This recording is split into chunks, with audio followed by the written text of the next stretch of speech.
one of the big breakthroughs by the EFCC has to do with one university in Kaduna State that has now been turned over to the federal government.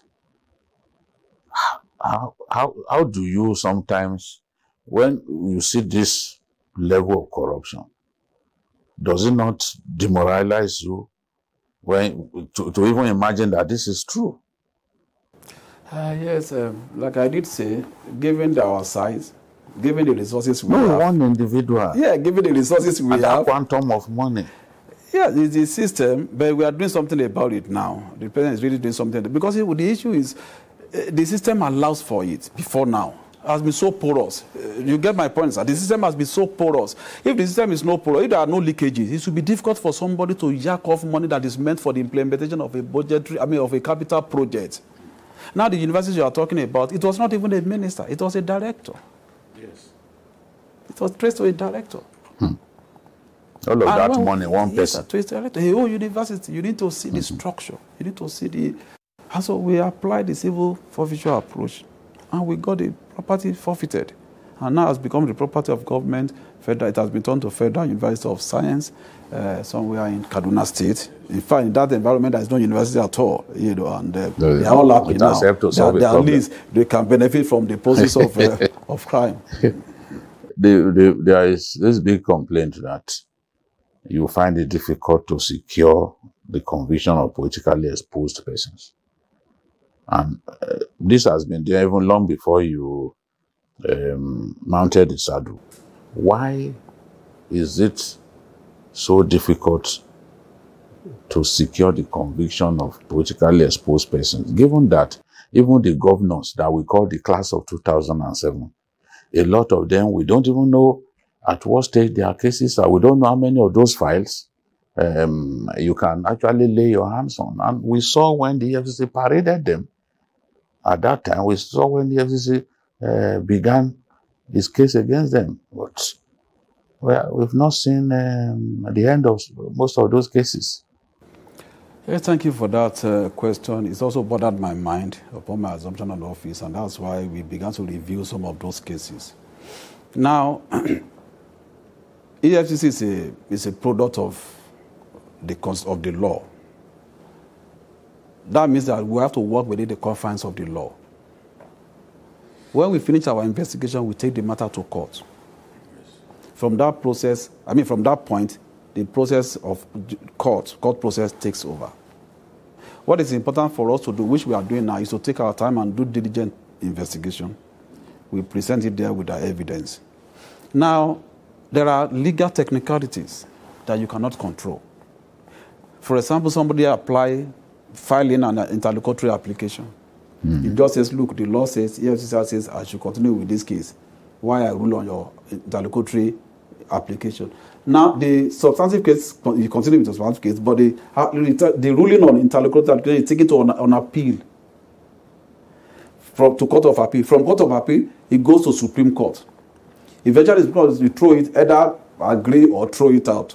Say, go and face trial. So there is a case now that the Supreme Court has said, go and face trial, go back to trial court. And that the case has taken 20 years. So that couldn't have been the fault of EFCC. It is a legal process, and everybody has the right to defend himself or herself until you are finally pronounced guilty by the court. So we have to follow the process ourselves. So it's not a thing we can control. There are cases when your own men, there are cases when your own men do not do diligent prosecution and eventually play into the hands of the accused persons. You even alluded to that sometimes, that some investigators betray their colleagues. Yeah, I agree with you. There could be some of those cases, few cases where we've not been quite diligent in our prosecution, but probably that would have been in the time past. Now, at the press of a button, I'll be able to look at my cases, or spread across and see what matter is coming up when. If a lawyer fails to appear, that he will have questions to answer. Now, we have over 50,000 cases in court. Over 50,000 cases in court, real time. Now, for us to control and to monitor, to coordinate, is a big deal. But we are doing as much as we can. Now, we also must also give it to our lawyers. You know, an average prosecutor in AFCC takes up the case as many as between 70 and 100. You are jumping from one court to the other. So there's this, you will still give room for some human error, gaps here and there. But in the overall, I think it should be given to EFCC. Not even any law enforcement has come near our conviction rate last year, 4,111. That was a product of proficiency and hard work. Even though there are still areas where we can buckle up, where we can improve, we are going to do that, and we will continue to do that. You also must also know that some of these things are also predicated on availability of resources.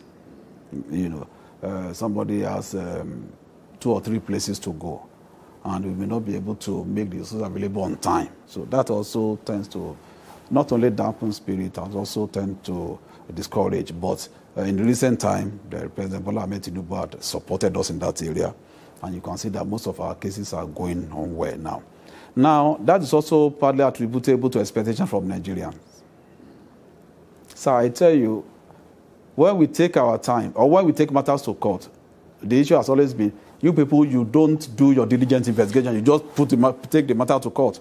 And before you know it, judges, the court will throw it out. I've even heard you alluded to that fact before, which is not out of place, which is true. But now we are diligent, we are taking our time. There was a case of a particular ministry we've been investigating for about 12 months now. Everywhere I go, what happened to this minister that was suspended? What happened to this? I said, look, Nigerians, if under 2 months I rush to court, you'll be saying, no, why did you finish your case before you come to court? Now I have to investigate over 140 accounts. Some are abroad. Sometimes you write letter abroad, it takes 2-3 months for them to respond. But you need that as proof of evidence. If I don't put it there, judges will throw it out because they are not expected to generate evidence for me. So let me take time and do my work diligently. When the matter gets to court, you will see it will go smoothly. It's unfortunate.